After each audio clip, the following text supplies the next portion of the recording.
Remember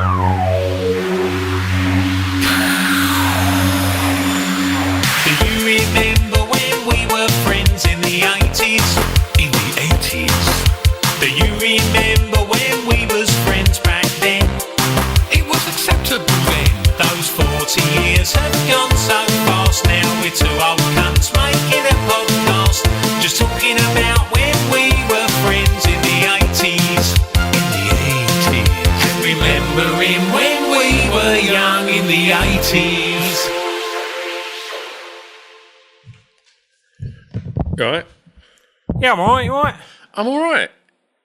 May 1984. Yes.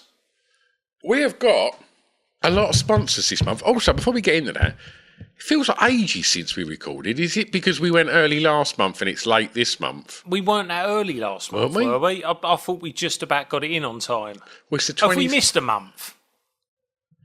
Do you know what? What's weird is, right, when I went and looked at my little notes, Yeah. and don't laugh, we do make notes. When I looked at my notes... But people know you make notes because 1 month you made notes for completely the wrong year. yeah. But when I looked at my notes today, they were titled March 1984. So I was like, have we missed April? But I don't think we have because... No, I don't think we have, but I've seen a couple of notes that you've made and they're exactly the same as notes from other months. Oh, really? Yeah. Well, this month we've got 3 sponsors. And Get so in, what, big businesses? No, just dangerous loners. Oh. So this is for Richard West, Dick West, from his brother Jim and sister-in-law Joanna. Now, they reached out and said they'd like to be my sponsor, as it's Richard's 41st birthday on the 25th. So I reckon that time is just about right for usual scheduling for you two, no pressure. What's the date today? 22nd. Oh, we ain't going to turn it around by then. That's not going to happen. Happy belated birthday, Rich. Yeah, happy belated birthday, Rich. Rich has had a rough old year. He's separated from his missus and moved back in with his mum and dad for a little bit, but hopefully you lads will be able to cheer him up. Is this all meant for public consumption, poor cunt? He's trying his best to keep going. He plans to spend more time on his hobbies. He likes to read. And he likes gaming, things like that. Grow up! Grow up! He likes going out for walks in the country. Right, I'm getting a few red flags here, right? First one, surname, West. Yep. Second red flag, living with mum and dad, loner. Yeah. Third red flag, goes for walks in the country. I've got a few names for you, walks in the country. Rachel Nickel, Lynn and Megan Russell. He's hoping to get out and start dating soon and meet someone. Once he's cleaned his dad's tools off. Burnt his hard drive. Though the walls are quite thin in his new bedroom, so if either of you can recommend some decent headphones so the parents at least can pretend he's not sat in the spare room naked from the waist down wanking over Dutch bum porn, that might go down well for everyone. Happy birthday, Rich. Well done, Rich. Happy birthday, mate. We've also had Phil Levine has been in touch and asked us to sponsor the podcast for his brother Dennis. It's not his brother. Sorry, his mate Dennis. Sorry. I know Phil Levine. He was one of the extras on Shannon Matthews, the musical, the movie. Him and Dennis came along and they were there for a few days. Right, tell me about him. Phil's got cancer up his bumhole or something, and Dennis fell off his bike and broke his neck. Oh, they're a right pair, like a modern day Laurel and Hardy. What a pair of wallies! Oh. Couple of donuts. What's he Road traffic said? accident and cancer. Who will? So they've known each other 40 years. Poor cunts. Poor cunts. Dennis always likes a night out with a few drinks, usually in the process rendering himself completely shit-faced, which on countless occasions this has been his undoing. These things include waking up in bed with Sue, the local village bike. Oh, fucking hell. He broke his neck 2 years ago trying to emulate Evel Knievel on his push bike. Ironically, for once, he wasn't actually pissed. He now has a metal brace inserted into his neck to support his skull and stop him from learning how to suck himself off. Fucking hell. And he's also said he expects himself to not get off scot-free. As mentioned in my earlier email, last year my partner buggered off to live abroad with a guy she met on the internet, leaving me to single-handedly look after our 6-year-old daughter. Because of changed circumstances, I had to give up work and accept Dennis into my home as a lodger, and now bear the burden having to contend with him every fucking day of my life. I also have to suffer the rumours circulating amongst the mothers at my daughter's school that I kicked out my ex just so I could shack up with my bum chum. Do you remember that book from the 80s, Jenny Lives with Eric and Martin? Yeah. It's a bit like that.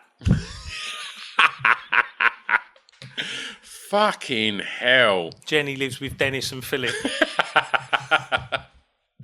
Oh. Yeah, well, happy birthday, Den. Is it his birthday? Yeah. Don't even know if it's his birthday or he's just wanted us to call him a cunt. Oh. Either or. Happy birthday, you massive cunt. Yep. Happy 44th birthday to Dave from Macedon Ranges, Australia. It's turned into Capital Radio, isn't it? Brooke, Fucking hell. Right, you always say you're going to put music behind it. Can you put Simon Bates' music behind this? No, chart music use that, so it's just nicking do they? Yeah, it's nicking their joke. I'll put some jaunty music behind it. Dave was born in Southend, just up the road from us. I'll put the Pogues Fiesta, that'll move it a little bit. Drop that in, because it's got a slow build up. That bum, bum, bum, Yeah. bum, and then the minute we say bum cancer.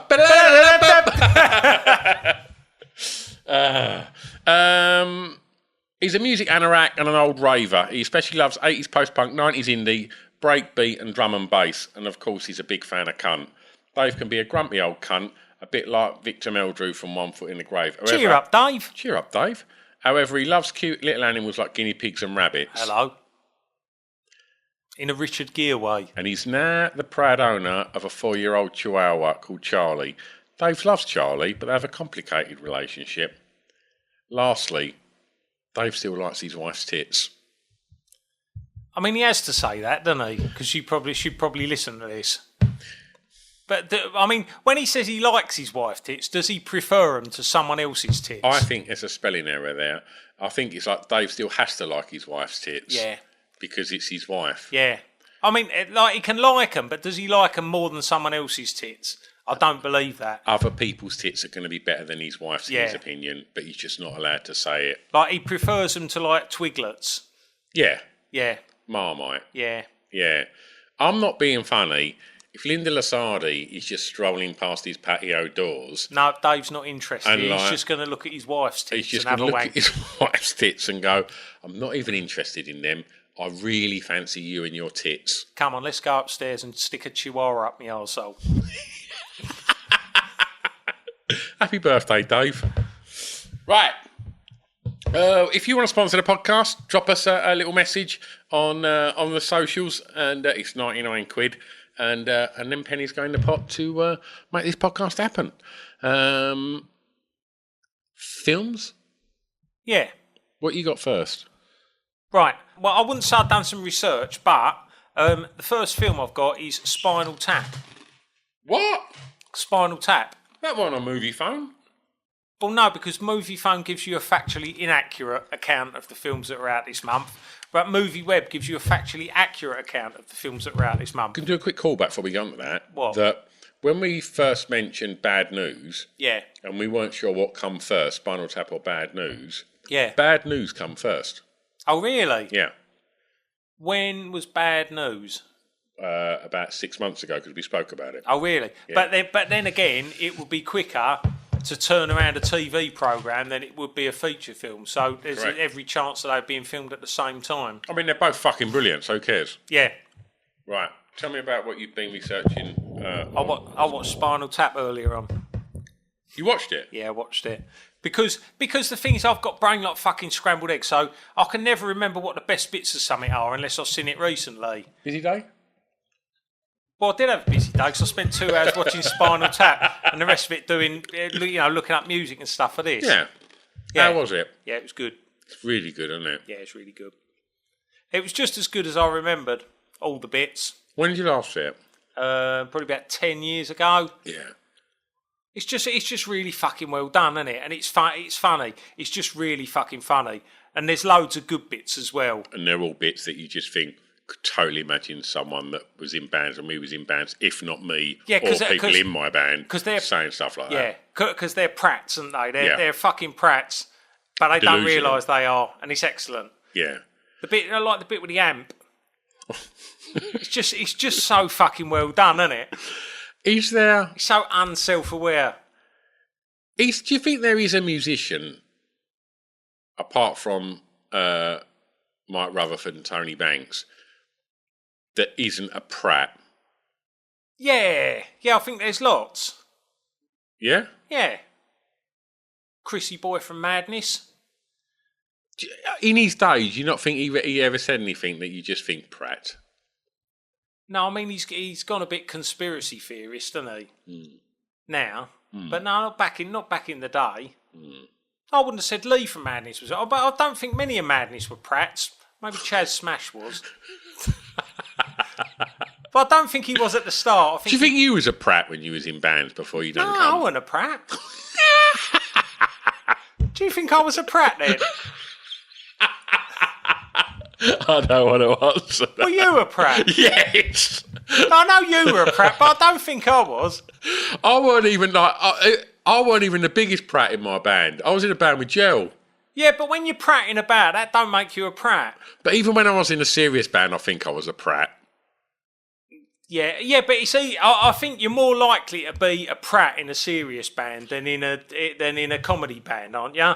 When I was moving house, I found some old fanzines and that where I got interviewed, and I read some of the things that I said, and I just thought prat. Yeah, but you're not meant to read your old interviews because you're a prat. You're a prat. Yeah, no, I have to say, when I've read some interviews, I've been a prat. Yeah. First interview I ever read that you've done, you referred to me as being Down syndrome Robbie Williams. I'll stand by it.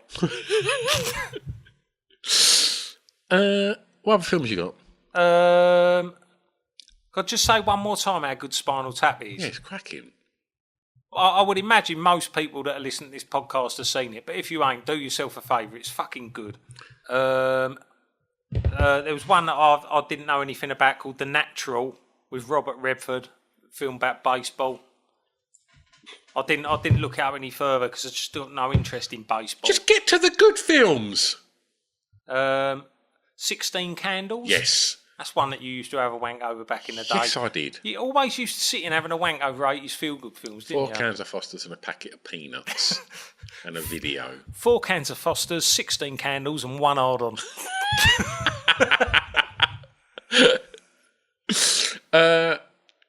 16 Candles is probably my least favourite of that era of John Hughes. Yeah. The Breakfast Club. No, it ain't St. Breakfast Elmo's Club, File, is it?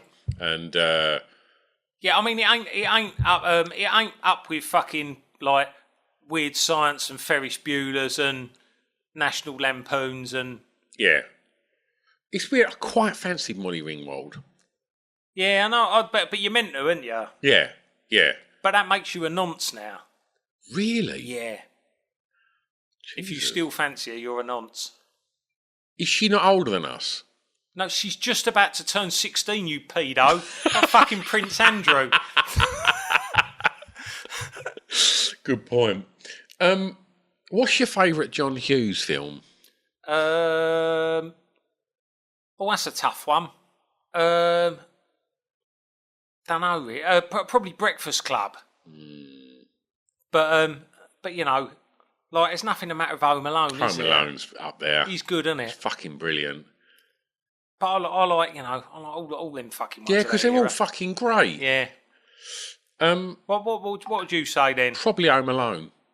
Like I've watched Breakfast Club a lot, and it's fucking brilliant. Yeah. I really like St. Elmo's Fire. Yeah. But what was that John Hughes in St. Elmo's Fire? Like but yeah, so regarding 16 Candles, can you remember your 16th birthday? No. I can't remember my 16th birthday. But have you got any memories of like birthdays and parties when you was a kid? I don't know if I had parties. Yeah. Like when I was a kid, because kids have a party at the fucking drop of an hat these days, don't they? Well, if one kid has a party, the rest of the class have to, don't they? Yeah. And they get invited to all of them. But I remember my sister had a party. Like I guess she must have been about 14, and at school I must have been about 16, and there was all kids like fingering up the sideway and what have you. But I don't remember me having a party. Yeah. I just don't think I think I just didn't want to bring that level of fucking stress You just sort of like into my own stroll house. into the living room with your shirt off, with a pint of water, just going, "What's going on? What's up? You all right?" Just like acting like the fucking big man on campus. No, I was 16. I had top deck. Yeah. Or possibly lager and lime from a can.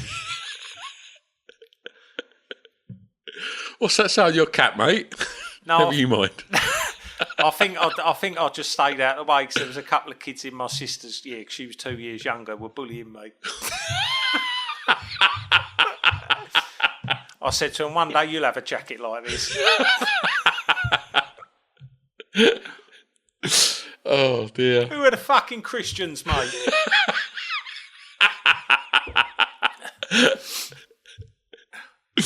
Wasp. Yeah, I've got no recollection of birthdays as a kid. Did you have any parties or anything? Like he's weird because, you know, my kids, like you say, like when they were younger, it was like every fucking weekend you was at some soft play thing where there was like some other kid's birthday, and like that just weren't the case. The only birthday parties I remember was like ones that like Paul Stevenson's, like if someone had a party and it was like everybody wanted to go. Do you remember a party? There was a party on Thurrock Park. Was it at Hoppy's? And there was loads of people descended on that. There was no mum and dad there. And I remember someone going, "Oh, don't go in his mum and dad's bedroom. Some bird's just been broke in there."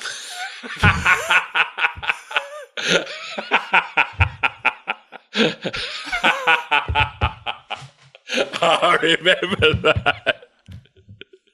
That was such a thing, wasn't it? Yeah. It was like, well, can you remember our mate? And the girl that it happened with outside the Round Acre back in the day. Oh, yeah. And I see her 2 weekends ago. Oh, really? It was like Carrie, wasn't it? It was like Carrie. And he'd gone and had a kiss and cuddle with her, hadn't he? And ended up popping a little digit in there. And he just come back and he was like, "Oh, yeah, whatever happened." And Bollocks went, "Oh, you've got AIDS." And he did say that. And then he went, "Oh, look at your hand." And he held his hand up and he had blood on his hand, didn't he? Yeah. And he nearly... Did he faint? Or he nearly fainted, I think didn't he nearly he? did, didn't he? Right. And like, you don't hear the words broken in anymore, do you? Yeah, fucking I broke her in. I wonder whether people still go, "Oh, you've got AIDS." I don't think anyone ever did apart from him. Our mate Jim... Not Quinny, other Jim, Big Jim. Yeah. He pulled a girl at Reading Festival, and he'd never had any luck with the women, and he met this really nice girl who I knew as well, who used to come to the club. And bumped into her at Reading, and they'd had a really nice night. Went back to Jim's tent for a kiss and a cuddle, and Nick just stood by the side of the tent shouting that he'd got AIDS.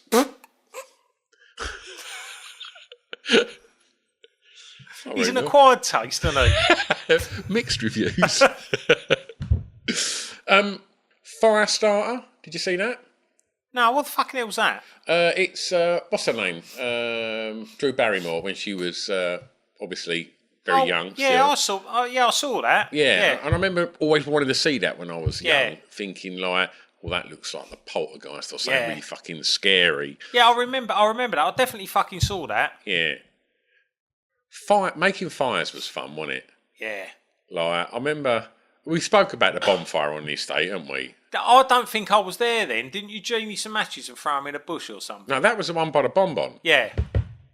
That was. I thought you was there for that. No, the one at the end of the estate that we built, that one that was like the size of an ass. Was it a bonfire time? Yeah, it was on November the 5th, or whatever it is, and like behind Oppie's house, we spent like about fucking 3 days. Yeah, I remember this now. Yeah, putting all these pallets and going over the back fields and finding all this stuff. We put this big concrete tube in the middle of it and built it all around that. Yeah, that rings a bell now. Exploded. And anyway, obviously the fire was about 30 foot high and the fire brigade got called. And all I remember was our mate Large had fucking filled up an Asda shopping trolley with timber and wrapped up 4 jacket potatoes in tinfoil and put them in there and then smashed the whole trolley into the bonfire. And then when the fucking fire brigade were putting it out, he was having a proper pop at one of them trying to pull his fucking potatoes, this trolley out of this inferno like he was saving his kids. Fucking So hell. didn't you all leg it when the fire engines come? There was another time when there was a fire on the estate, and I was sitting by the little river bit as you come in, like the ditch, and I heard all the sirens going. And as I run up to the road to see what was going on, I run into a fucking swarm of like mosquitoes, and so I've gone like that and pushed them all out the way, and it looked like I was trying to go, stop here, there's a fire. Yeah. So all these fucking firemen have just piled out this fire engine, and I was like, no, it's gnats. And Sorry, lads, I was just swatting gnats. Go on, crack on. I want a real fire. But I remember, like, I think it was Barham was like, he was a sort of bloke that, like, he knew how to do more bloke things than us. Yeah. And he was competent at it. He was the sort of bloke that would get, like, a fucking box of matches and stand a match on the strap and flick it. Yeah. And, like... And that was just like, I never felt like I had enough pubes to do it at that age. No. I was a bit too nervous that I might like fucking set something on fire. Yeah. He didn't care. Nah. Like, I just think that comes with age and maturity. And I think the fact that he had an heads up on us for pubes makes us think that made me think that he just knew what he was doing with matches. My mum and dad gave us that book when we was little kids, Straw Peter. Have you seen that? The fucking girl, the girl who played with the matches. I think like I might have learned my lesson from that. Like she set fire to her apron string, she burnt to death.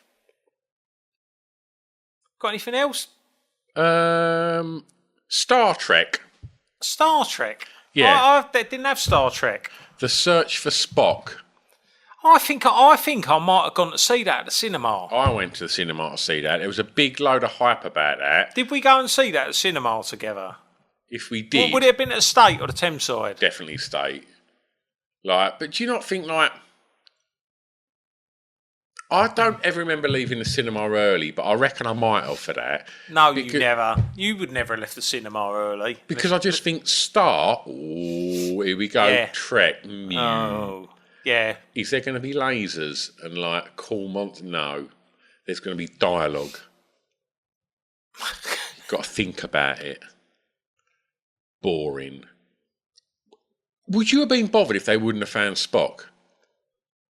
If someone said... Did they find him then? Is that a plot spoiler? I don't know, I can't remember. I'm probably asleep. But if it was called The Search for Solo, like... Yeah, you're right. It's more interesting, isn't it? Yeah. Oh, no, we didn't find Spock. Oh, well. When's Return of the Jedi coming out? Like, that's got to be coming soon. Like, do you know what I mean? You wouldn't care. Like, it's boring, Star Trek. I remember, like, even as a kid, like, when, like, the old Captain Kirk ones had come on and it'd be like, oh, something's on BBC Two at 6 o'clock. Oh, it's Star Trek. Yeah, it just suffered from not being Star Wars, didn't it? Yeah, after Star Wars, just no one needs to make sci-fi anymore. And people like, scrap the genre, lads. That's it. You completed it. Yeah, completed it. Oh, who's going to go and watch Dune? No, it's all right. I've got the Star Wars trilogy on DVD. I think there's an argument to say, like, after Star Wars, they didn't need to make any more films at all. True. While we're talking about Search for Spock, who would you have searched for in the 80s? Lord Lucan. Oh, yeah. Yeah. Why was we a little bit... I didn't even know he was until you wrote a song about it, and then I was just like, who's this? I've done that a lot over the years, written interesting, informative, factually accurate songs that have informed people about things they don't know about, but people don't give me the credit for it. A lot of people knew that Boris Johnson was a fucking cunt, mate, trust me. But, who would you search for? Probably... I'd search for Tony Mansfield from New Music. He went underground, didn't he, after he produced the RR album and they jogged him on. He went underground. I'd like to know what he was up to. I wonder what Erica Rowe's up to. Yeah. I wonder where Claire Grogan lives. I see something of her on the other day. I'd search for where she lived and then I'd be searching through my pockets for a tissue. Yeah, I'd be searching just the perimeter of her house for a bathroom window. Be searching my inside jacket pocket for me binoculars. Oh, then I'll be searching for a solicitor.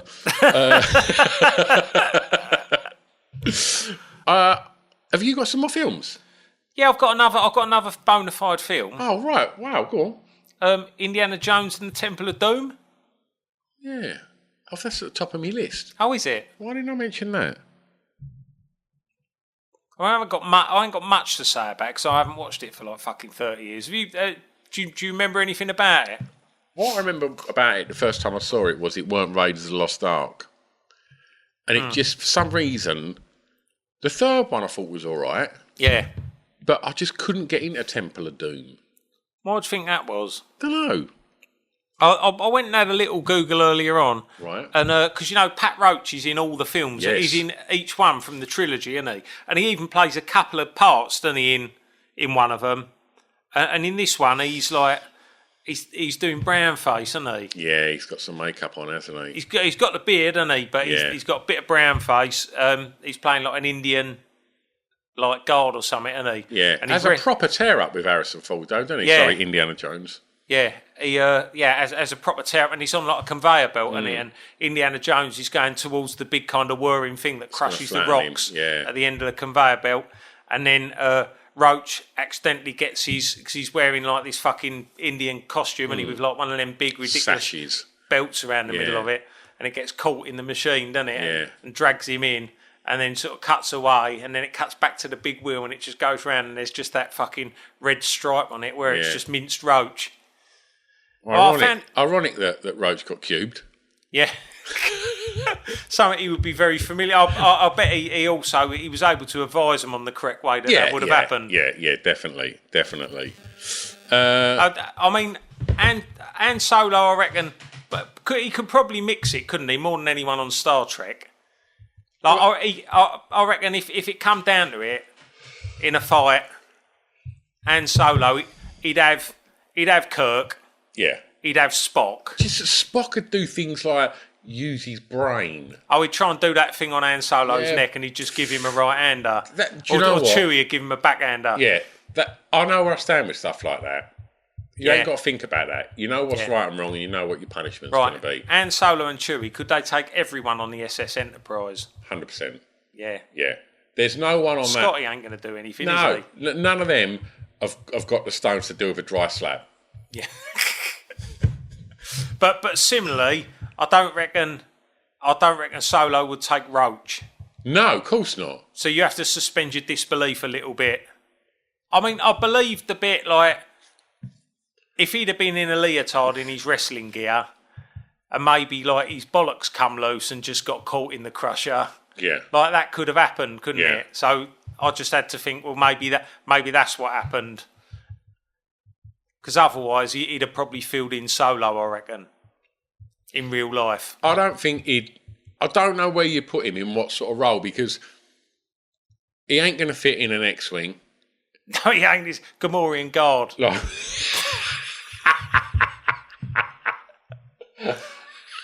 great shit. He's got a bit of Wookiee about him now, hasn't he? Yeah. Like, he ain't a big fat useless cunt, is he? He'd have a bit more about him if he fell down into the Rancor pit. Yeah. He ain't Bamford fodder, is he? No, he's not. No, he's not. And like the thing is, I think if there was like in the cantina, there was just like, some bloke over the back by the jukebox that you really didn't fuck with. Yeah. It'd be Roach. Yeah. Like, yeah, nice. I'm glad we sorted that out. Yeah. I studied archaeology when I went to college. No, you didn't. I did. No, you didn't. I did. You did media studies. No, I did. And I've done archaeology. Why did you study archaeology? Because I'm bright. I'm just like, do you know, there's a lot of layers to me that you don't know about. And I refrain from having these kind of conversations because I know they go over your head. How long did you study archaeology for? 3 weeks. You find old things boring. You don't like getting your hands dirty. Strapping. And you hate books. What about archaeology did you think was a good idea? Right. Just surrounded by specky, boring twats getting excited about old shit from the past. I thought I was going to lift up some manhole, go down there, get chased by a massive fucking concrete boulder and just fuck around with a whip and You'd stuff seen like Indiana that. Jones and you did archaeology. Yeah, but at Palmer's College, it didn't quite marry up.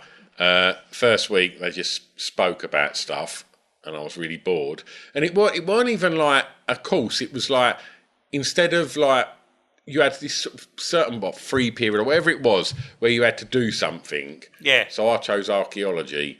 The first lesson was just talking, and the second lesson they sort of explained how to use metal detectors and stuff like that. And then the third lesson they took us down to Tilbury Fort with like metal detectors. Yeah.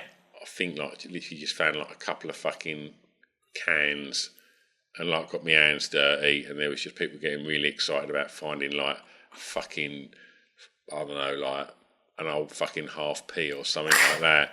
And I just thought I'm going to spend the rest of the year bunking off.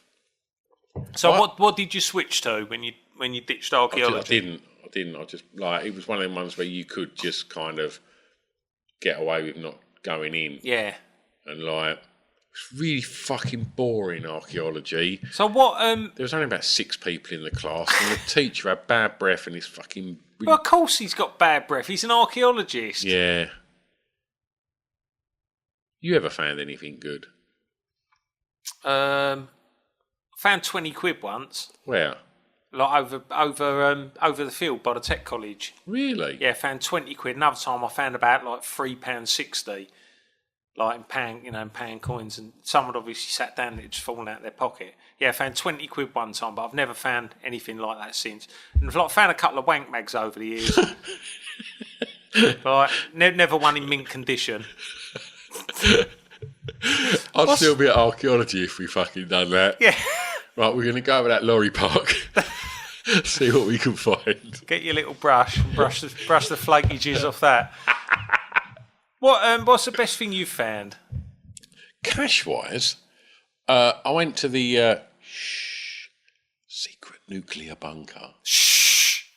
You been there? Yeah. It's fucking cool, isn't it? Oh, it's fucking brilliant. So for people that don't know about it, it's in Essex, and basically it's a secret nuclear bunker that's signposted across the most of Essex. And then when you go there... It's in Kelvin and Hatch, isn't it? By Brentwood. But is it still open? Yeah.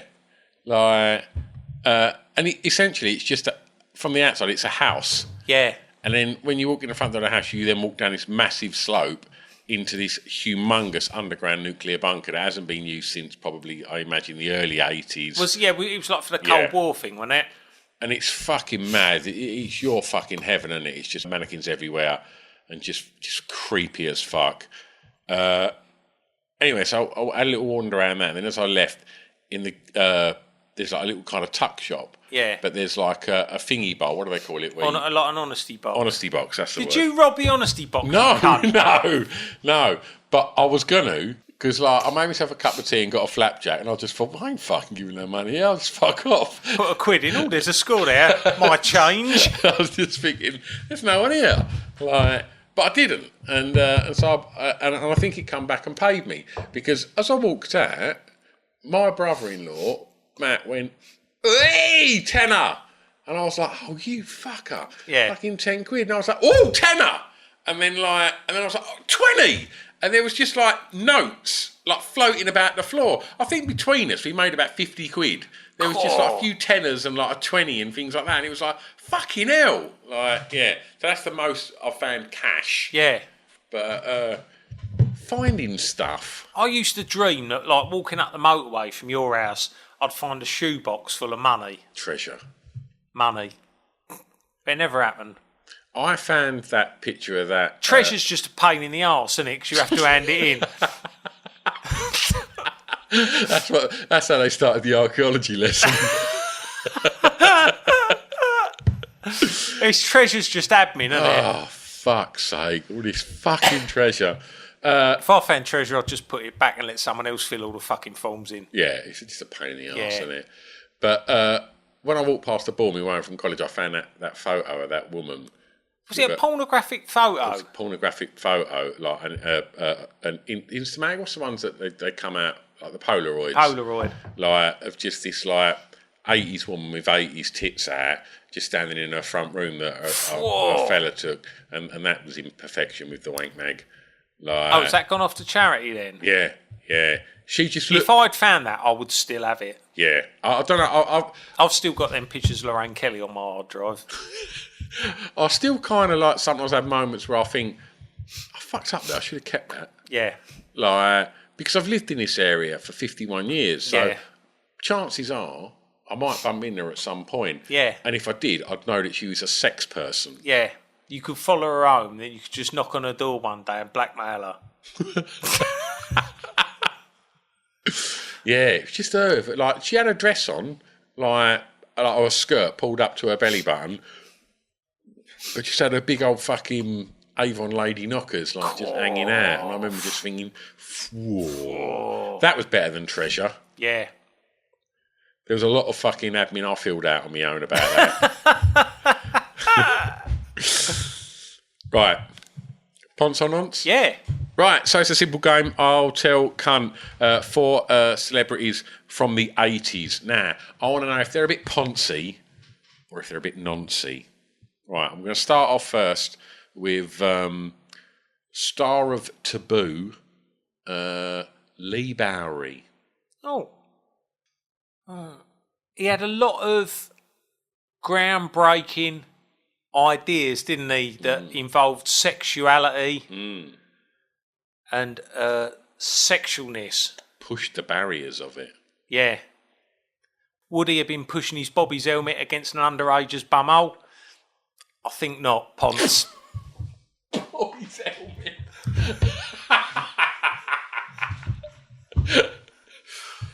Oh, dear. Neil Tennant. Neil Tennant. Notoriously quiet about his sexuality, wasn't he, for years? What opportunities come his way? What was he trying to rent? If it was tight, would his love come quickly? How old were them West End girls? Over 16, Ponce. Of course he is. From person of the Human League, Phil Oakey. Oakey. Who did he want to be together in Electric Dreams with? Wonder. Was the sound of the crowd? People going, leave it, Phil, you nonce. Did he keep feeling fascination about naked kids? No. He's a Ponce. He's a Ponce. Charles Brandreth.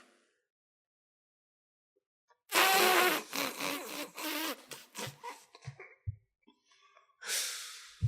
you seen that clip of him and Gary Glitter? Their little times. You got the charts up? Yeah, got charts up. Music? Right, what chart have you gone for? I have gone for the official chart. Okay, Of? I always put in the 15th because that's the middle of the month, and it's come up the 13th of the 5th, 1984. Bollocks. Right. You gone for the 20th? Yeah. Just go for what everyone's nearest to the 15th. Right. Do you want to do the top 10 countdown? Yeah, I've made that a thing, haven't I? Yeah, but you say you're going to put the music behind it every month, and you never do. Yeah, one month I will. Beep, beep, beep, beep, beep, beep. Right. Come on, give me that top 10. Right, number 10, the Flying Pickets, When You're Young and in Love. When you're young and in love. Wafty, that, wasn't it? Do you know what? Right, I ain't heard it since. Did you like it? Yeah, I liked the Flying Pickets. I just thought they looked like bin men. And No, like, they were good. No, they were good blokes and they had good, solid fucking principles, didn't they? Yeah. No, they did. They came out of a like left-wing theatre group, didn't they? They had good principles.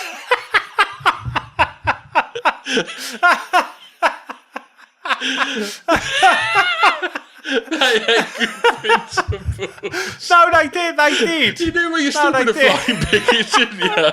They'd be the first up the ramp, wouldn't they? Definitely.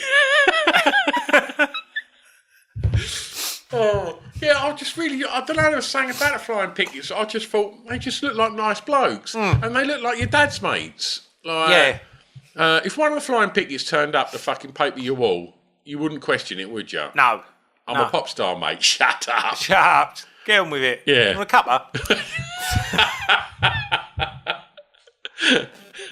I'm sure I've said about this before, but the bold one.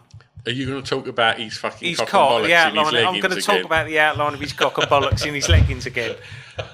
Just in case anyone's tuning in for the first time. Right, so I thought he was called Spike, but it turns out his name was Red Stripe. Red Stripe? Red Stripe, like the beer they sell at the Pink Toothbrush. They still sell that at the Pink Toothbrush. That's a thumbs up.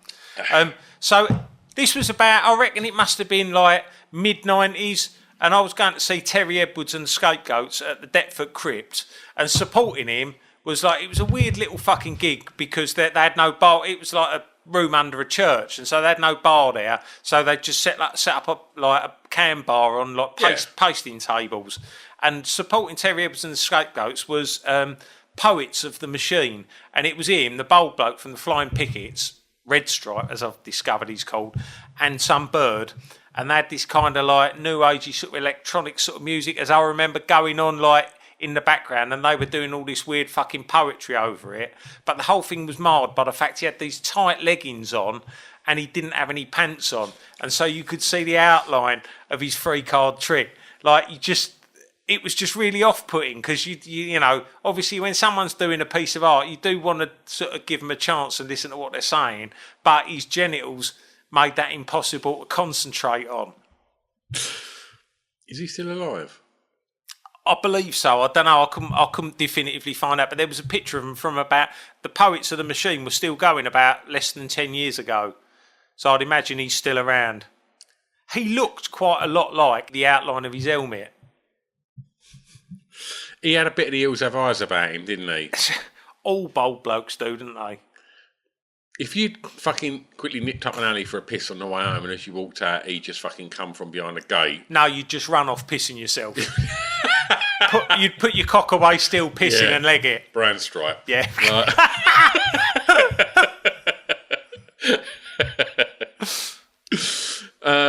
Right, carry on with your top 10 countdown. Number 9, Blancmange, Don't Tell Me. Number 8, Denise Williams, Let's Hear It for the Boy. It's good, that. It did make me think, you know, we were talking about, he's good, that, isn't it? What songs did my sister put on that tape that she done for you?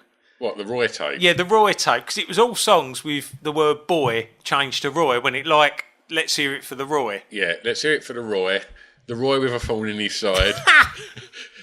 Roy's Don't Cry. Hit That Perfect Beat, Roy. Beat Roy, hit that perfect beat, Roy.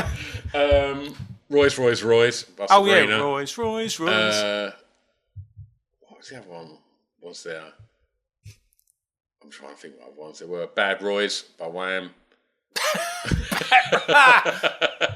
Yeah, there was a lot of Roy-based songs on that tape. Fucking brilliant. Right, number 7, OMD, Locomotion.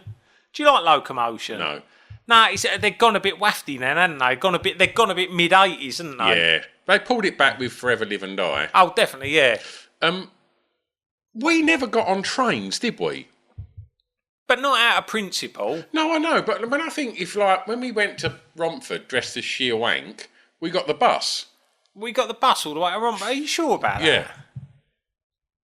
Yeah. Because you could get the 370 from Grays to Romford. So we dressed like that. Why didn't we go anywhere on the train? Was it it expensive getting on the train? I don't know. I was just trying to think. When I see Locomotion, I thought tenuous link to what we might have done on trains. But I thought, I don't think we ever got on the trains. How did we go? Did we go to Basildon on the bus? Yeah. Because you could have gone to Southend on the train. We only started going to Southend when we was driving, didn't we? Yeah, I think we went to Southend. When we was driving, we went to Southend every week, didn't we? We went every single week. I don't know why. We were just bored, weren't we? We'd just get there, wouldn't we? And we'd go and have a bean burger in Burger King. I see that bean burgers are back at Burger King. Oh, are they? Yeah, and I got a little bit excited about it. I don't know whether they'd be wafty these days, wouldn't they? I don't know. Let's go to Southend and find out. Shall we? Yeah. We could walk all the way and get a proper Rossi as well. So what he's alluding to there is a row that we had. Oh, was Lily there that day? No, it was just me and you. Was it? Yeah. Yeah, Lil wouldn't have walked all the way to fucking Westcliff. No, that's a good point. She would have been on my side. So I remember walking through so for those that don't know, Rossi ice cream is a bit of a fucking Essex staple, right? And I'm sure you can buy it in shops further afield. Best ice cream in the world. There'll be other Rossies, but not Rossi of Southend on Sea. No. Right, so in the high street was a kind of little stall type shed thing where you could get a Rossi, and we was in the high street, and Kunt went, no, I want to get a proper Rossi. Yes, that's not the proper Rossi, is it? You have to go to the proper Rossi. So that was probably 2 mile walk. Mile and a half, I reckon. Right. I mean, it was the same stuff in the same tubs. Well, no, because yes, it was. No, I thought in that one up the high street they only done it out the Mr. Whippy one. Yeah. Because they had this big fucking old school metal tub, didn't they? That they served it out of with a kind of spatula thing. Yeah. And that was No, it weren't. It was like a fucking a scoop. In that little thing. No, it weren't like the little fucking thing. No, because Rossi's not like that, is it? It's softer. So you can't make a little fucking. It's not like you have to force the fucking scoop into it. No. You dip the scoop in water, have to force the scoop into it, and then scoop plop it out. It's not like that, is it? They'd have a special fucking spatula or something. They went round the tub and they'd put it on plaster or something. Fucking hell, you're really overplaying it. No, because it's good, but when something's good and proper, it's worth fucking walking for. But I didn't know that they had a tub along the top of the high street. We had a proper rap about that, didn't we? Yeah. Bizarrely, you was being quite stubborn that day. Did we walk there in the end? Yeah, we walked there. We got the Rossi. It was fucking superb. And then we had to walk past that little kiosk. And then we saw them serving someone an ice cream out the tub. And you just fucking lost it. Oh, fucking hell. But yeah, I was just thinking about that and Southend, because we would literally just get there, have a fucking bean burger in Burger King, go to fucking HMV and fucking Golden Disc. Will we go anywhere else? Why were we in Superdrug that day when they left that fucking they left the tannoy unattended, didn't they? That's still one of the fucking greatest things you've ever done. What did I say? I've got an erection. Or I've got a stiffy. Oh, I've got a stiffy. That was it. Remember the woman just diving? No! So we walked past the counter. You see the tannoy, just pressed the button and said, I've got a stiffy, which just went out over 2 floors of Superdrug. All I remember is seeing that fucking woman who was down the aisle and she had her back to us, but I could just see her looking down in her basket, but I could see her shoulders going up and down while we were being told to fuck off. I love an unattended tannoy. It's too good, isn't it? Oh, fucking hell. What else you got in your top 10? Number 6, Loggins, Footloose. Yeah. Number 5, I can't think of him now without that beard of thinking he's got something in his hard drive and might have to change his logins. Number 5, Bob Marley and the Wailers, One Love. Yeah. Number 4, Queen, I Want to Break Free. Number 3, Phil Collins, Against All Odds. You were saying before we started recording, you read Phil Collins' autobiography. Yes, yeah, finished it today. I read it a couple of years ago, but I've got very, very sketchy memories of it. I remember coming away from it not thinking he was any less of a cunt. Well, it's interesting because around about this time, he'd done You Can't Hurry Love. No, he was still a bloke. And he was still one of your dad's mates, wasn't he? Yeah. He was fucking cheeky, wasn't he, old Collins? Yeah. And then, I can't help but think, circa, what was the album with Another Day in Paradise and Rain Down on Me? Both Sides? Or whatever it was called, I don't know. Oh, I can't remember. Was there a song called Both Sides of the Story or something? Was that? I'm not sure. I don't know. But that album, was that But Seriously? What was the one where he didn't want a potato? What's that? No jacket required. Fucking hell. So I went for a run yesterday and I listened to No Jacket Required. Oh, did you? Yeah. Some good songs on that. Yeah.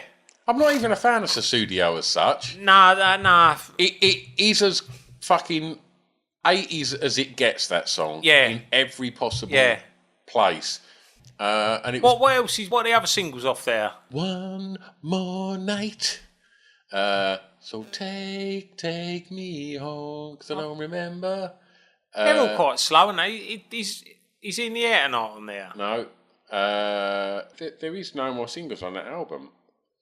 But, yeah, I've quite enjoyed listening to it. Yeah. Like, just for what it is. And it just felt like it was all quite fun then. Yeah. And I liked Invisible Touch Genesis. I like Invisible Touch and what's the other? Land of Confusion. Yeah.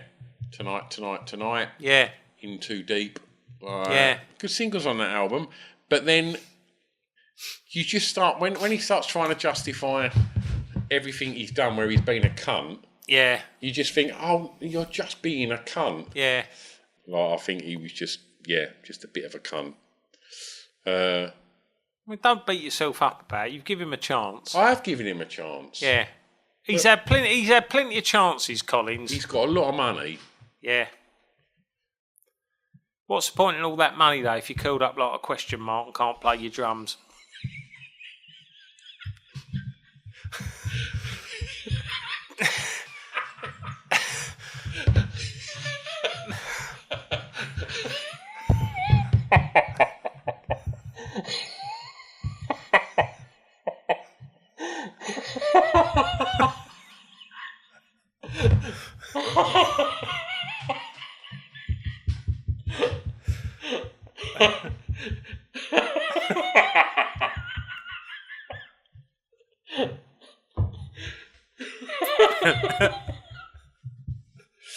Oh, fucking hell.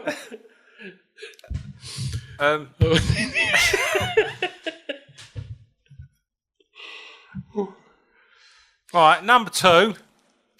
We've got the Pointer Sisters with Automatic. Who's your favourite band of sisters? Pointer, Sledge, Swing Out, Shakespeare's, or Of Mercy? Scissor. I was thinking 80s. Oh. But yes. Oh, you can put Scissor into the mix if you want. Give me the list again, please. Pointer, Sledge, Swing Out, Shakespeare's, or Of Mercy? I was watching Popmaster last night. Yeah. And there was the what is it, 3 in 10. Oh, yeah. And it was Pointer Sisters. Oh, right. And obviously they went, I'm So Excited, Automatic and Jump. They're all fucking great. Yeah. Sister Sledge have got some fucking belters. They have, but are they better than I'm So Excited? Automatic is fucking excellent. And like Jump's pretty tidy as well, and I'm So Excited. They're pretty. Yeah. That's a pretty good trilogy. What would be Sledge's 3 that would be nudging that? We Are Family. Yeah. Lost in Music, and Thinking of Thinking of You. Yeah. Okay. Lost in Music, fucking brilliant. And then Sisters of Mercy, they got some fucking belters.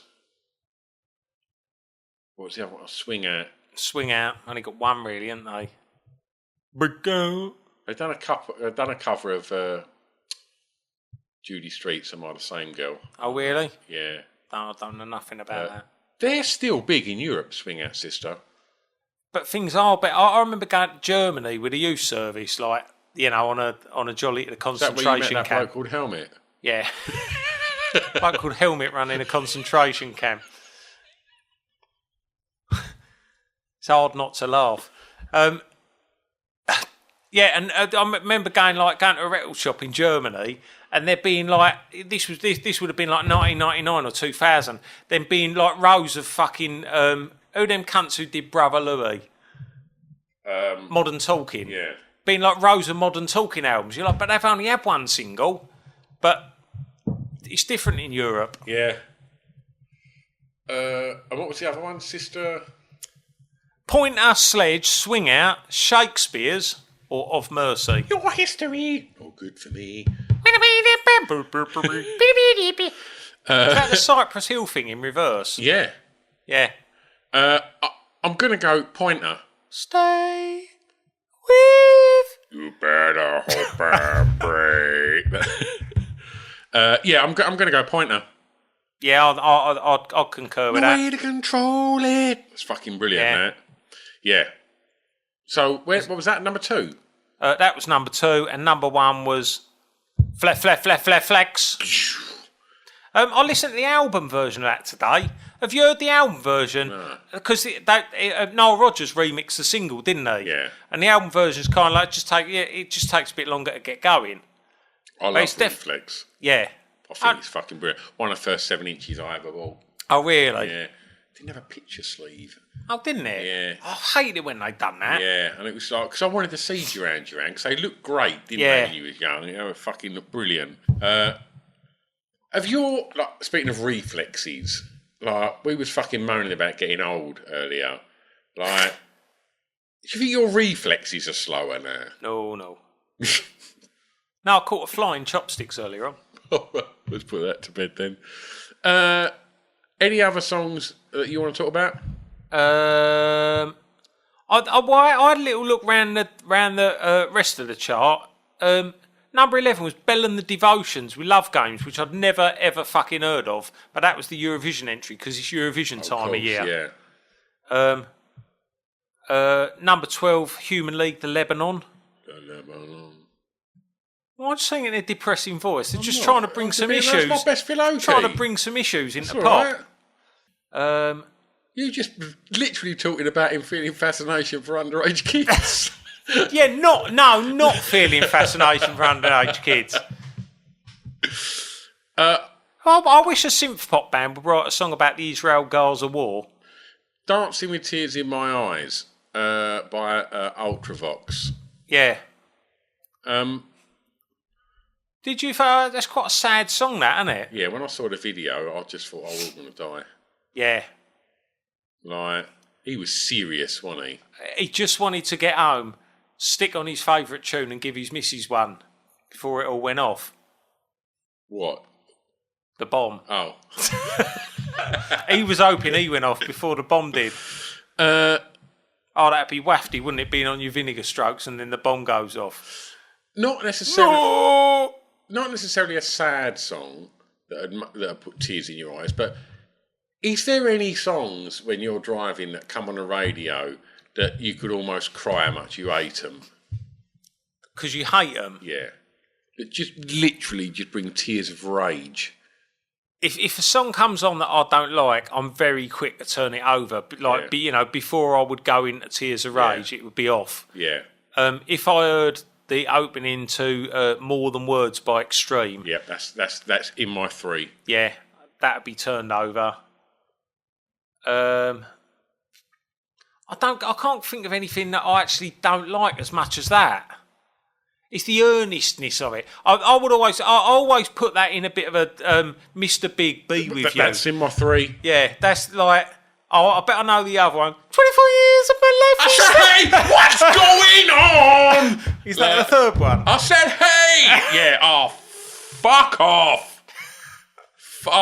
If that comes on, because the thing is, what happens when that comes on? Other people just go, oh, it's a tune, isn't it? We're giving money to slip outside. Yeah, take the in the gap. Oh, Jesus Christ. I hate that song. Nice waft, isn't it? Yeah, she was waffed. Like, and the thing is, people just go, oh, she's written some fantastic records for other artists. Who? Pink. There you go. Because she's rubbish. Angry little man. See that choir in the charts going down tonight? Of course you are, you dirty cunt. Do you think that's a song about licking out some denim-clad rotter's beefy mank?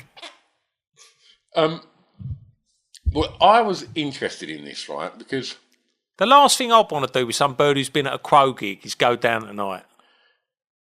Do you think Quo ever satisfied a lady first? Or even at all? I just don't see them as being considerate lovers. I think Quo would just like unzip the denim, slam it in there, Go off, and then down the pub. Yeah. Like Stood at the bar picking bits of fanny batter off round your fly. exactly. I don't think they'd even pull their trousers down. I think they'd just unzip it. I think Rossi would pull it through the fly. I think Parfit would pull him down to his knees. Because I think when he was going at it, he'd often quite like if one of the other lads walked past and slapped his arse and went, "Go on, Rick." Yeah. Like, and also getting your trousers completely off affords you a little bit more depth of penetration. And I'd imagine Parfit was a fan of that. It's worth the extra effort. Exactly. Not for her. No. Like, yeah. I've also got... Who done quicker sturdies, Parfit or Rossi? Rossi. Yeah. 100%, yeah. Like, I think Rossi would light a fag, have a couple of tugs on it, put it on the side whilst he pulled his cock through his fly. Yeah.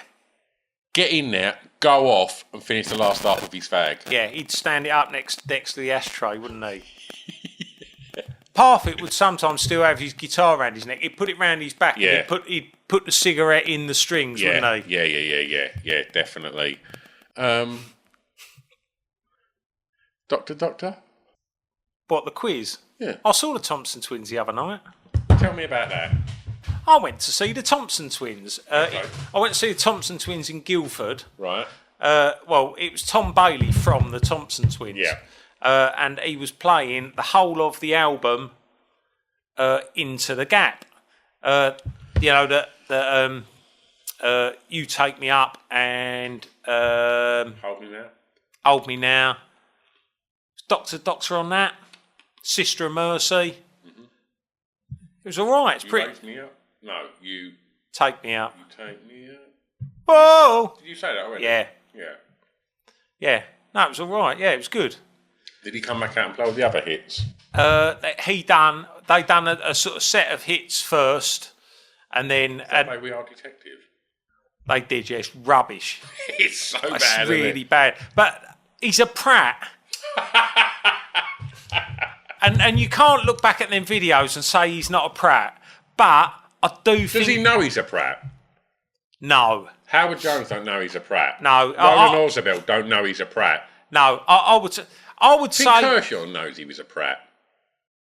I think he did. I would say Kershaw doesn't know he's a prat either, and I would say Tom Bailey doesn't know he's a prat. Let me tell you who knows they were a prat and will laugh at the fact they were a prat. Andy McCluskey. Yeah. He'll go, what a prat I look there. Yeah, he's out the other side of prattishness. Well, I would say Tom Bailey, he's not through the tunnel yet. Mm. He's probably sort of somewhere in between Essex and Kent at the moment. Whereas Jones, he's still back there in the Garden of England. Hell, he's stuck in traffic. Yeah, with Beggs in the passenger seat. Listening to his new album. Of instrumental fusion. Do you imagine Beggs getting in your car with a tape? That'd be worse than you. But no, it was there. No, it was decent. Oh. Who's the biggest prat from the 80s that he's got no self-awareness? Is it Nick Beggs? I think it's Howard Jones. Is it Howard Jones? Fucking hell. Oh, that's waft though, isn't it? Yeah. I really don't want Howard Jones to... But I wonder whether he was always a prat. Phil Collins? Like, Collins has tried to laugh at himself a little bit, hasn't he? But Howard Jones hasn't. It's just what we wore. It was really cool then. Yeah. Yeah, but you look at Pratt, didn't you? Well, no, look at Jed. Perhaps he should listen to his mum more. She seemed very grounded. Yeah. But, he just wanted her to let him live his life. Exactly. She let him. Look where he's ended up, in a band with Beggs. Look, mama, look, mama. Look, mama, look. What else you got for music? Just a few of the ones that I sort of remember. Kershaw Dancing Girls, obviously. break machine, breakdance party. I remember thinking that was the coolest fucking thing when it came out. It was a breakdancing at a party. At a party. Brilliant. Were they prats? Probably. Midge was a prat. Oh, Midge was a fucking prat. Do you know what? I saw, they show the old Top of the Popsies on a Friday night. Yeah. There was Ultravox on there doing Love's Great Adventure, right? Which I really want to fucking hate the overblown pomposity of it, but I just fucking like it and think he's brilliant. But he's 100% fucking prat. He's lost the tash, but he's turned into a ponytail. Oh, silly cunt. And you can see that he thinks it's the most brilliant thing ever. Yeah. And like, I hate myself for liking it, yeah. but I just like it. And you can't help what you fundamentally fucking like, can you? No. Doctor. Yeah, go on him. So this is a little game where 480 stars are one by one going to see Dr. Tom. But I'm going to ask Kunt what their issue is. First through the door is Nick Kershaw. Doctor, it's my... Snud. What appears to be the problem? I had a wafty wank off some 80s grot box and he's torn me snud off me joystick.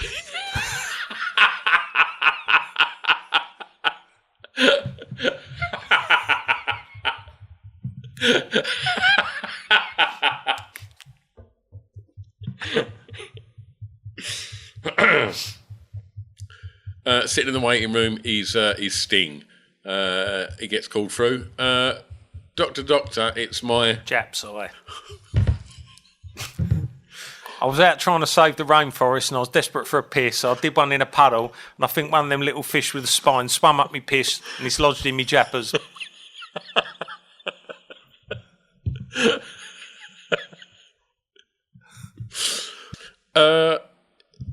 Stepping up now from the seat going into the surgery is soft cells Mark Almond. Doctor, it's my... Airway. What appears to be the problem with that? I've been living in a bed sit and there's a build-up of mould in my bathroom and I'm worried I've breathed in some spores.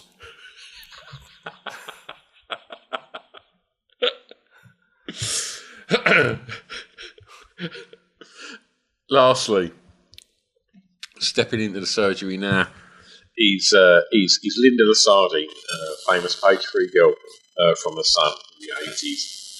Doctor, it's my tits. You're going to ask me what's wrong with them? What's wrong with them? Nothing at all.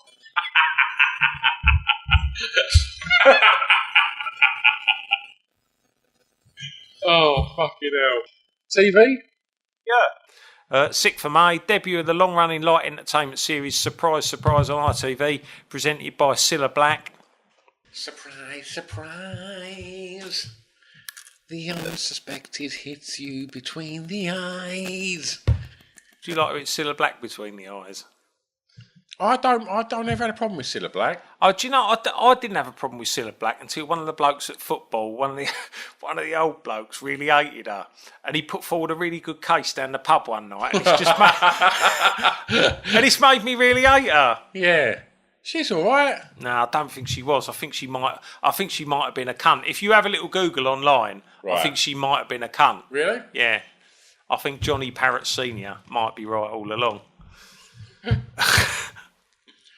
12th of May, the short-lived American science fiction series Automan makes its UK debut on BBC One. Do you remember Automan?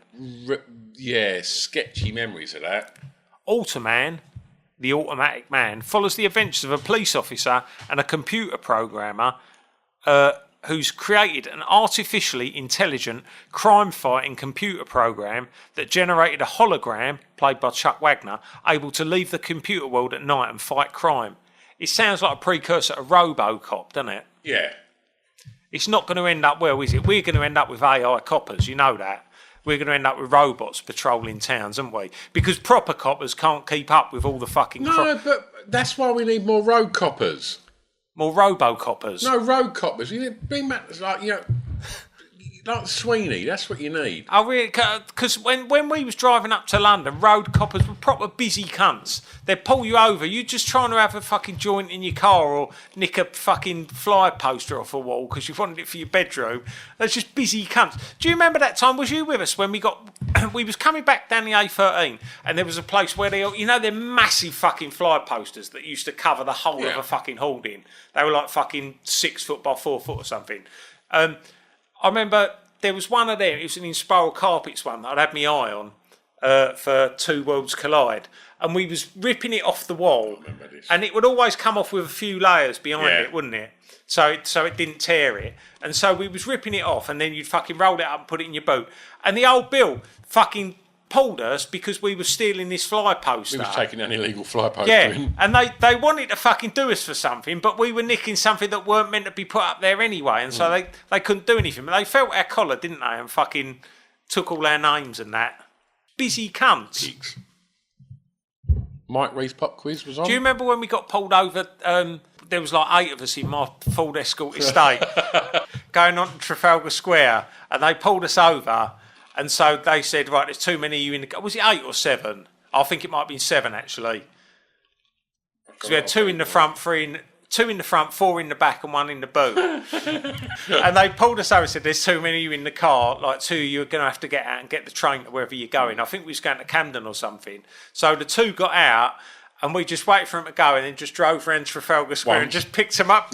Drove around once, picked them up again, and went on our way. Yeah. You don't see that much anymore, do you? No, but I guess we're not out and about as much anymore. Pop someone in the boot. Pop them in the boot. Where's the fucking arm in that? Mike Reed's pop quiz, right? Check out this for panellists. Go on. This was on the Saturday of the 20th. Panellists: Phil Linnett, Nick Beggs, Derek Forbes, Simple Minds. Oh, don't know. Yeah. Alvin Stardust, Sexy Kim Wilde, Whoa. Morrissey. Fucking hell, that's a line-up, isn't it? It is. I think Mozza went on there twice. Oh, really? He's on one with George Michael as well. Yeah. So what was that on then? Mike Reed's pop quiz. On BBC, TV? What, on a Saturday evening or Do you something? not remember his pop quiz show? No, I can't remember. Yeah, I had the board game of it. Oh, did ya? Yeah. Any wank mags in it? No, any perfection. Mike Reed's pong quiz. There's no Mike Reed's knob quiz this month, actually. Be back next month, though. Yeah. And then there's a programme called Saturday Night Affairs. A series of informal parties hosted by well-known personalities. You are invited to watch and listen as famous and lesser-known guests, some aware of the cameras, others not, relax and enjoy a casual evening amongst friends. Why are some of them aware of the camera? It's a bit clothed female, naked male, that, isn't it? This week, Vidal Sassoon invites Lionel Blair, Bruce Forsyth, Larry Grayson... Why can't you say Forsyth. Larry Grayson, Anita Harris, Sterling Moss, Lindsay DePaul, and Ronnie Scott, and many others. It's a bit weird that some of them are aware... Affairs. So, it made me think of famous adulterers, and obviously I've been reading the Phil Collins book this week. He's a famous adulterer, isn't he? Yeah. See, now... Did he take his trousers down? He took them all the way off and his pants ended up in a tree over the park. I reckon he had... Yeah, he got his jeans off, and I reckon Collins wore, like, really tiny pants. Yeah. And I reckon he might have just pulled his pants to one side. Yeah. Like, but just by nipping them to one side, he didn't always guarantee his bollocks would pop out from the side, because they were literally like a couple of Skittles. Yeah. And like, so I think he'd just get his little fucking cashew out. Yeah. So it made me think about famous adulterers, right? And when I look at all of the famous adulterers, I'm going to give you a list here, right? Okay. Chris Quintin, Phil Collins. Was he an adulterer, Chris Quintin, or was he just like a love rat? Same thing. Shane Ritchie, Ronan Keating, Mark Owen. Now, you're moving into the 90s there. I know, but some of them names I barely recognise. They were so modern. But what it made me think was, like, because Collins talks about how the fact the whole world turned on him because they thought he was a cunt because he was an adulterer. Yeah. And when I say the names Shane Ritchie, Ronan Keating, and Mark Owen and Phil Collins, I think they were just cunts anyway. I don't think as a whole people think Ronan Keating, Mark Owen, and Shane Ritchie are cunts. No, I wonder, they are. But I wonder whether in the modern era, it's all right to be an adulterer. Like the fucking Hugh Edwards thing. It's all right because it turned out that the kid weren't underage. So, it's all right. We're in the modern era. Everyone's at it, aren't they? Oh, marriages only last 11 years now, don't they? Well, let's say it like this then. All right, so for instance, right, I create a new game, right, called, I don't know, fucking... Are you doing this off the top of your head, or have you got this plan? You're pretending it's spontaneous? Yeah, we're going to call it fucking, I don't know, I'll think of a name. But the idea is, right... Celebrity knob dip. No, right, Chris Quentin, Phil Collins, Shane Ritchie, Ronan Keating and Mark Owen, right? What was Quentin an adulterer, though? Or did he just have... He's more of a Lee Antonio character, who just has it off a lot. Yeah. Not a sex pest, because Lee didn't have to pester him. Like, if anything, girls were pestering him for sex. Yeah, true. He just wanted a game of football and listen to Nitzer Ebb. Yeah. He probably found it quite tiresome having it off all the time. Yeah, he was lucky, wasn't he? We'd given anything to have been tired of having He it weren't off, lucky, he was handsome. Yeah. Right, so... For the purposes of this, right, there's a little game, right? Me and you are over Thorndon Park, right? Right. And then they release Phil Collins, Shane Ritchie, Ronan Keating and Mark Owen, right? Wearing nothing but a high-vis vest, right? What? Naked from the waist down? Completely naked, right? That's all they're wearing, right? So I knew if they released Quentin... No, we leave Quentin out of it, right? Right, so if they released Ritchie, Collins... Keating and Owen. Yeah. And then all of a sudden, fucking the Sweeney turn up in a Granada, right? And they've got a fucking big old bag, a nose bag, and a load of fucking tools. Yeah. And one of them fucking sunroofs, but they've got one of them lights that you have on the top thing, so like a hunting light. Yeah. And they're like, look, between me and you, we ain't going to fucking grass you up. You want to go and mow them down, go and mow them down. Who are you taking out first? Or all of them, but like, who are you going for first? Keating.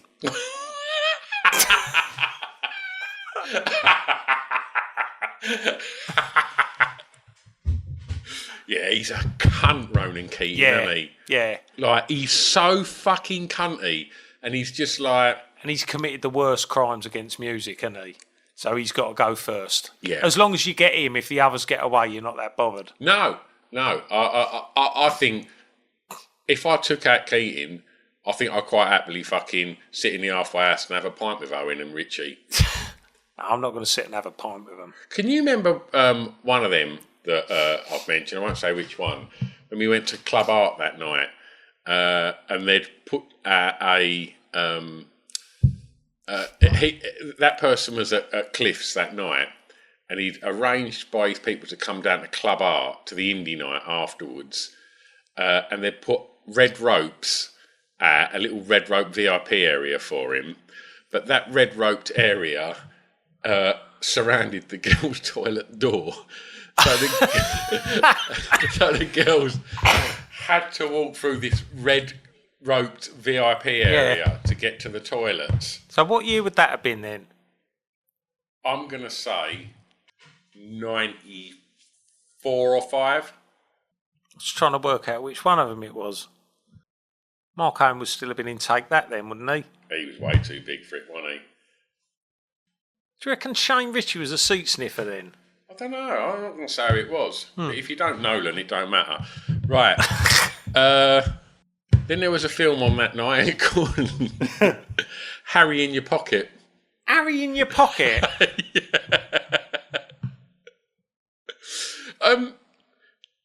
What's weird is now, right? And I was thinking about this, about like spunking up when you was like 19. Yeah. Right? If you was out somewhere and there was any chance that you was going to cop off with a bird and you might get pulled off, or fucking if the fucking all the fucking world aligned at once and you got sucked off, like. I mean, hypothetically, yeah. Yeah. But if you just spunked up, you never once worried about where it was going to go, did you? No, of course not. You would now, wouldn't you? You'd be like, I don't want to get that on my shirt. But then it was just like, I don't care where it went. Yeah, as long as it comes out.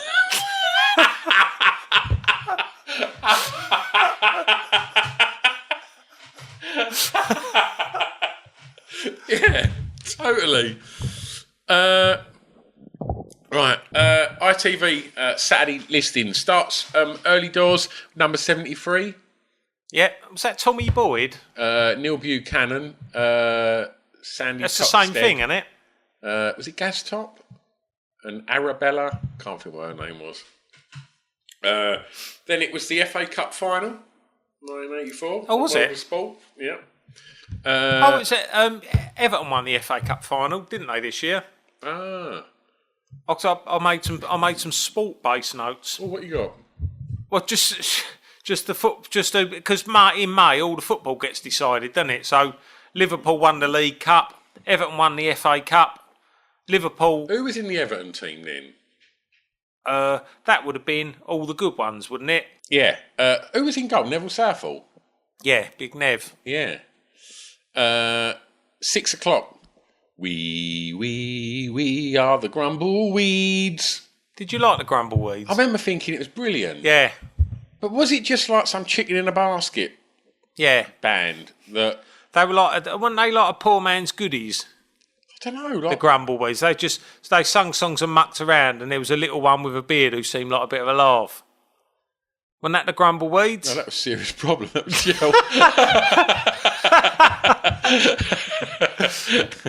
Yeah, and there was a little one with a great big penis and testicles drawn on his chest saying spunk up. 6:30.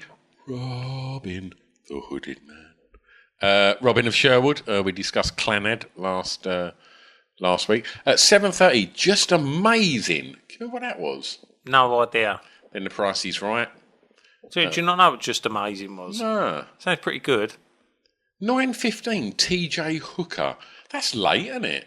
Yeah, I remember watching TJ Hooker, but I don't think I'd have been allowed up past 9:15 on a regular basis. No, not at all. Not at all. I'm sure I fucking watched TJ Hooker. Maybe I was up this time. How old would we have been? Like 11, 12? 11? Yeah. Yeah, 11. You weren't allowed up past 9 o'clock at 11. Saturday night. Your mum used to shut you in your bedroom with your stickle bricks at 4:30 because she'd had enough of you and your fucking keeping on in your tantrums.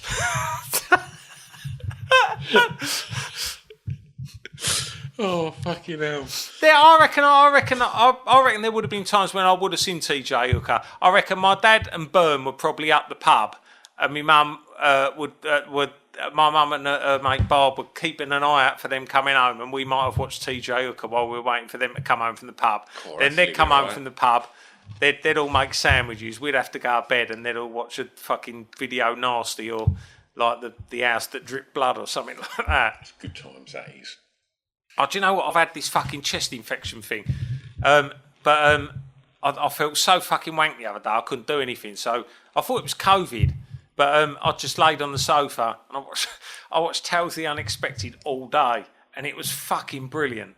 I think Tales of the Unexpected might be my comfort TV. Really? Yeah. How do you find that?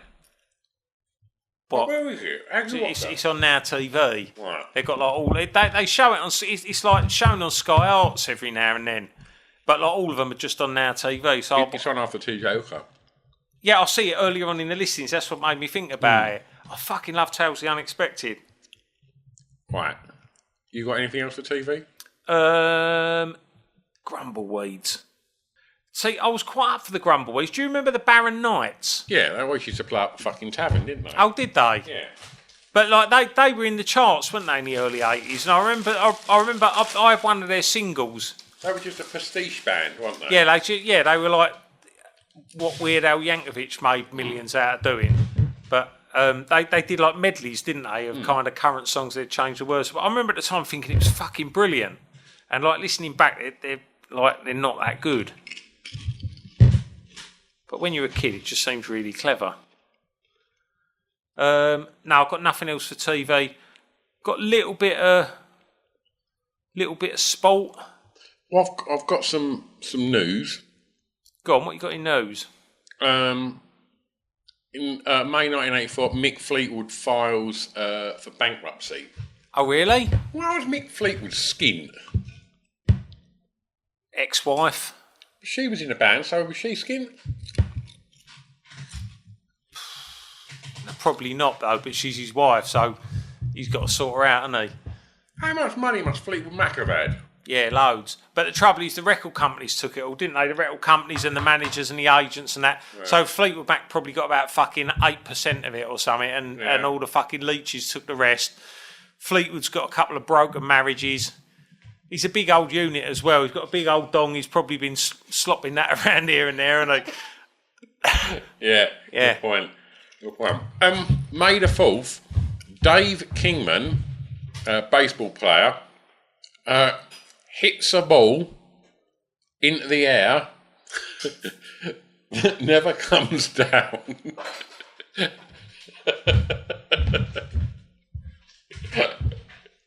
That's incredible. The only person I've ever known do that was Simon Marshall. He threw an apple into the air and it never come down. Yeah. He was a fella, he said he could throw a crab apple a mile, didn't he? Yeah. He threw one up in the air once and it landed on the moon, never come down. He threw a ball up in... He hit a ball up in the air, never come down. Yeah. So what, just like landed on a plane or something? Probably still orbiting. Oh, it went into orbit? Probably. Yeah. That's impressive. He's good, though, isn't it? Bit of art. May the 9th, Alexander Calder's Big Crinkly sells for 852,000. What? His Big Crinkly sells for 852,000. Big Crinkly? Yeah. Who? Alexander Calder's. What's it look like? Pink, small. Like... Well, it's a photo of his cock. I don't know. What's a Big Crinkly? Don't know. I don't know either. So he's an artist and his bit of art sold for nearly £1 million? Yeah. I've never heard of him. No, nor have I. 14th of March. He was probably the Banksy of 84. Yeah. 14th of March. Jerry Adams. March? Sorry. Have you done March? Oh, you fucking factually inaccurate cunt. What's Jerry Adams up to? Doing a duet with James Ingram. 14th of March. Jerry Adams hits the top 10 with ballad Get Here. Get out.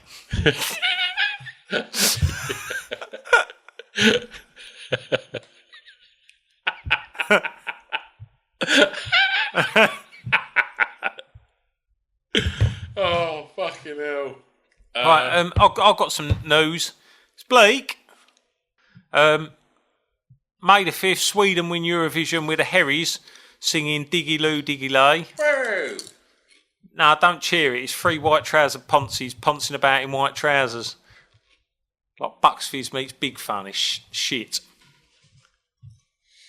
Did you watch Eurovision the other week? Nah. See that Finnish fella in the nude? What? That's worth a look. I thought that was the best one, but I only got about 8 points. He was only like naked from the waist down. Is it better than Bardo?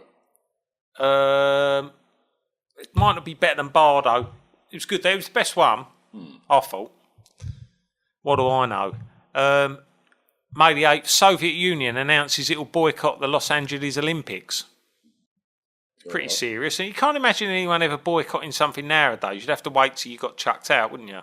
Well, everyone was going to boycott the thingy, weren't they? Because David Beckham was going to got involved and sold his soul. But then when the pubs opened and the football started, everyone just forgot about that.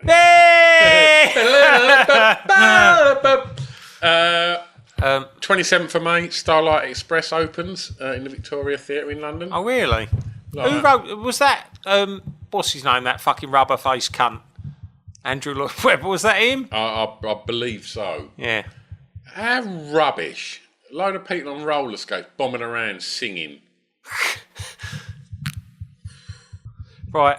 23rd of May, a methane gas explosion at Abbeystead Water Treatment Works in Lancashire kills 16 people. Oh, that's bleak.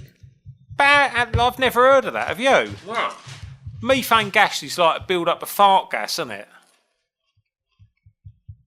They must have like a little, like one of them little metal wheels that they have to turn and let the fart gas off. Someone forgot to let it off. It built up. And before you know it, it's a big Bronx cheer.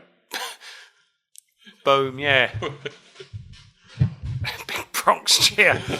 They always used to say it, didn't it, on whoopee cushions? Yeah.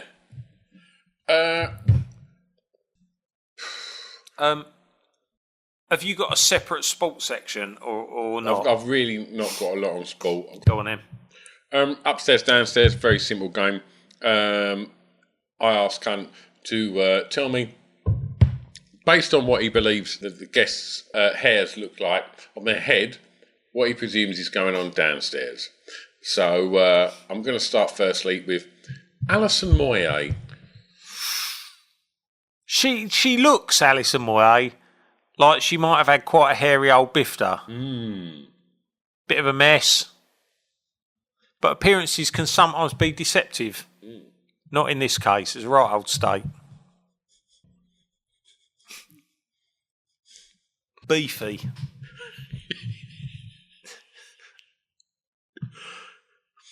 Kevin Rowland of Dexys, circa 82. I don't think you'd recognise Rowland's cock from one era of Dexys to the next. Really? Yeah. He had slick back pubes for much of the Young Soul Rebels era. Crusty dreads round his cock for the tirades period. By the time he was doing the brushstrokes for him and having that pitch taken in a pink dress, he'd shave the whole lot off and started again. Who knows? The changing cock of Kevin Rowland. That album's available shortly. And every time he gave it another makeover, his cock, he'd hold it by the base and he'd sing to it, because of you, these things I do, and then give it a new hairdo. Because of you. Songwriter and Depeche Mode bass Ponce Martin Gore. He's another one, isn't he, whose free-card trick was something of a chameleon as the decade progressed. For Speak and Spell era, he'd have had a small thicket of blonde curly pubes. But by the time they got a master and servant, he was waxing his nutsack. Definitely. His cock took some punishment around that time, didn't it? 100%. Never really was the same cock again after that. No, a shadow of its former self.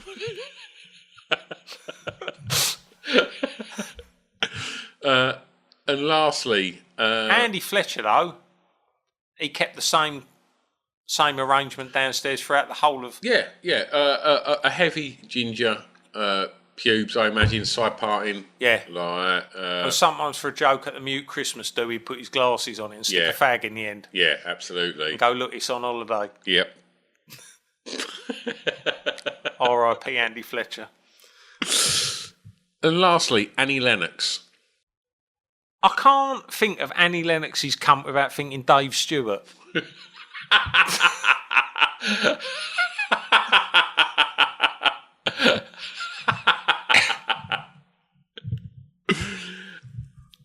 He's a prat. Oh, he's a fucking prat. And is there a bigger prat from the 80s than Dave Stewart? Do you know what? I think we've nailed it there. Dave Stewart's the biggest prat from the 80s, isn't he? He had no idea. More than Nick Beggs? Yeah. I think Nick Beggs knows he's ridiculous. And he likes the fact that people go, mate, I can't believe you're playing that ridiculous instrument. Yeah. And I just think he just thinks, you can't play it. Yeah. Whereas... Stewart has no idea. He thinks he still wrote some of the greatest records in the history of music. Our sisters are doing it for themselves the other day. I fucking hate the way Aretha Franklin was wheeled out in the 80s for them fucking abysmal duets. There's, on Popmaster last night, you had to guess the year, and they played a record, and it was the last charting single by the Eurythmics. I can't remember what it was called. Fucking hell. What a load of toilet. Oh, really? Yeah, just really rubbish. Did they have a reunion and do a single for that? Maybe 2005, something like Yeah. that. Yeah. The reunion that no one wanted. Like, do you think he still goes, when we're ready, we'll go and hit some stadiums? Yeah. No one's interested. But she won Best Female Artist the whole of the 80s, didn't she? And 90s. Why?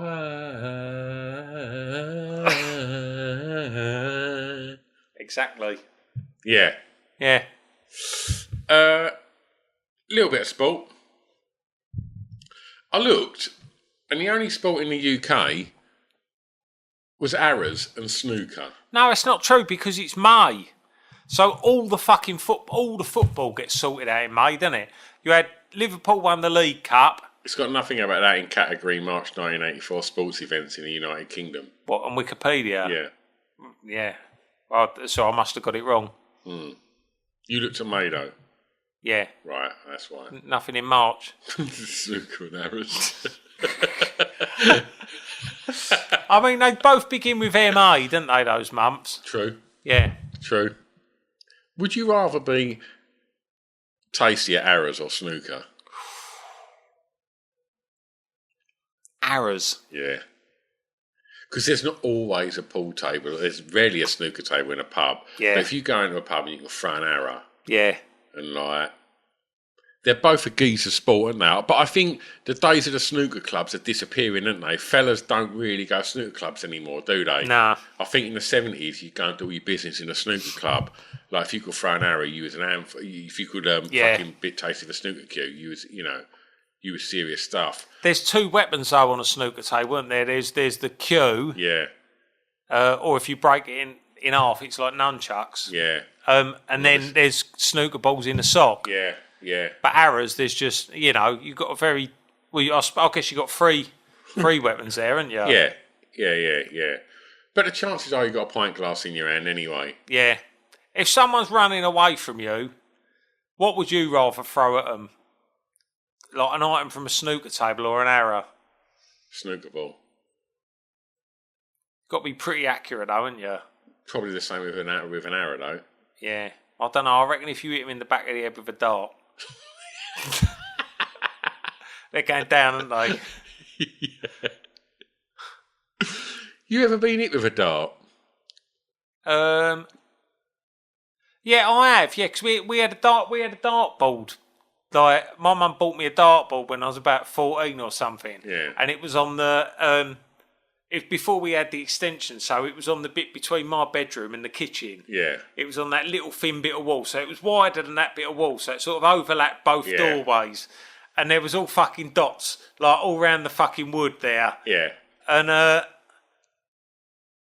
got it with I don't know, it was my sister. I think it was my sister, because you sort of stood there while the other person throws their darts, and one of them hit me. But it wasn't like it only like grazed me. Yeah. I sort of went like, ah! I know that noise. Yeah. I told you about when I fucking threw that dart in Sid's garden. It flew up the rockery in his garden and landed in his foot.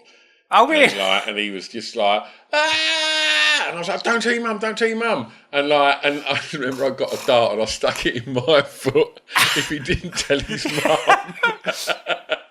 But footballers still do that, don't they? If they've done like a studs up challenge on someone, they'll roll around pretending they're injured as well. Yeah. What else you got? Just the fucking sports stuff that I've been trying to say for about the last 25 minutes. Sorry. Yeah, Everton won the FA Cup. Yeah. Liverpool won the League Cup. Aberdeen beat Celtic in the Scottish Cup, and Liverpool won the 1984 European Cup on penalties. And I remember sitting watching this. It was the one where Alan Kennedy got the final penalty against Roma in Rome. Check this out. Liverpool team, Grobbelaar. Moustache. That's what I'm driving at. Phil Neal. No tash. Smooth as Neil. Phil Neal. Smooth as Neil. That's how you remembered him. Lawrenson. Tash. Hanson, No. Kennedy, Tash. Johnson, Barnett. Lee, Sammy Lee didn't have a tash, did he? nah, Souness, Big tash. Whelan, No. Dalglish, No. Rush. I mean, the king of tashes. Like, forget the boot room. In the early 80s, Liverpool built that team on tashes. Yeah, it was. Like, you got Kennedy, got the winner. Down the spine of the team, you've got Grobbelaar, Yeah. Lawrenson, Yeah. Souness, Rush. Yeah. They're solid tashes, aren't they? Oh, yeah. No wonder they had all that success in the early 80s. Yeah. You build a team on tashes like that. Yeah. And you know in the wings, Aldridge is waiting to come through. Yeah. Like, He's there just in the near Rudy's future. moustache. He knows it's going to fucking happen. Yeah. Fucking hell, solid tashes. I'm surprised there hasn't been some kind of football team come out of Dalston or Hackney lately. Because there's a lot of fucking tashes around there. Yeah. Mr. Jones has got a good tash, hasn't he? He has.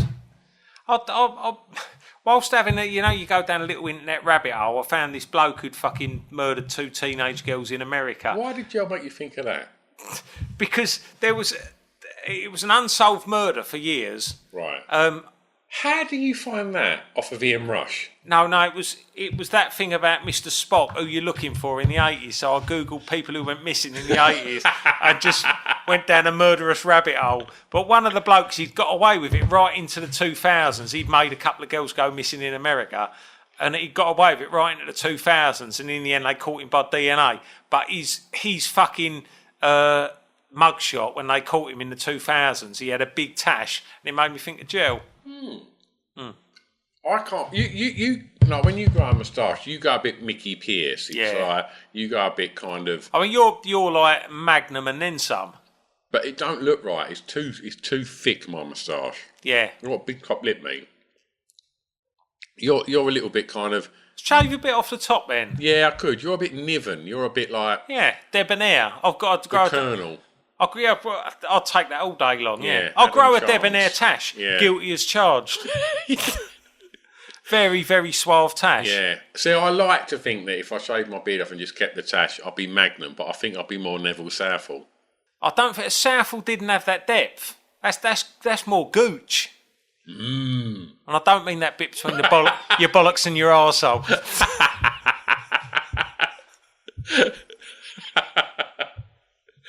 Oh, see you in June. Yeah, see you in June. Remembering when we were young in the 80s.